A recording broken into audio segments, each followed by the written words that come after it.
రుణమాఫీ సాధారణంగా 5 ఏళ్లలో ఎప్పుడైనా ఈ హామీ అమలు చేసే వెసులుబాటు కాంగ్రెస్ పార్టీకి ఉంది.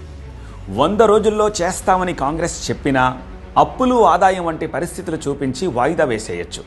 కానీ చాలా తెలివిగా కాంగ్రెస్ పార్టీని బీఆర్ఎస్ ట్రాప్లో పడేయగలిగిందనేది రాజకీయ విశ్లేషకుల మాట. పార్లమెంట్ ఎన్నికల్లో ఒట్ల రాజకీయాలు నడిచాయంటే కారణం ఈ రుణమాఫీనే.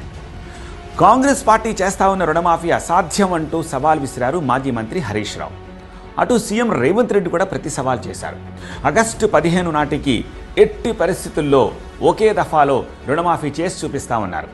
దానికి మళ్ళీ హరీష్ రావు నుంచి ఒక కౌంటర్ వచ్చింది.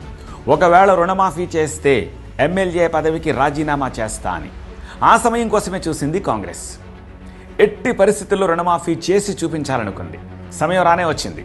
3 దఫాలుగా రుణమాఫీ పూర్తి చేసింది. రుణమాఫీ చేసేశాం, ఇచ్చిన హామీని నిలబెట్టేసుకున్నామని కాంగ్రెస్ క్లెయిమ్ చేసుకోవడం మొదలుపెట్టింది.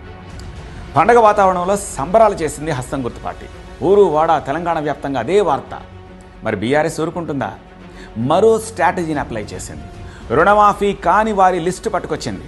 హెల్ప్ లైన్ పెట్టి మరి రుణమాఫీ అవని రైతులతోటి ధర్నాలకు దిగింది. ఓవైపు హరీష్ రావు, మరోవైపు కేటీఆర్ ప్రభుత్వాన్ని ఉక్కిరిబిక్కిరి చేసే ప్రయత్నం చేశారు. పైగా 40,000 కోట్లు రుణమాఫీ చేస్తారనుకుంటే దాన్ని 38,000 కోట్లుగా చెప్పి 31,000 కోట్లకు కుదించి చివరికి 18,000 కోట్ల రూపాయల రుణమాఫీ మాత్రమే చేసిందంటూ ఓ లెక్కను ప్రజల్లోకి తీసుకెళ్లే ప్రయత్నం చేశారు మాజీ మంత్రులు కేటీఆర్ అండ్ హరీష్. ఇప్పటికీ రుణమాఫీ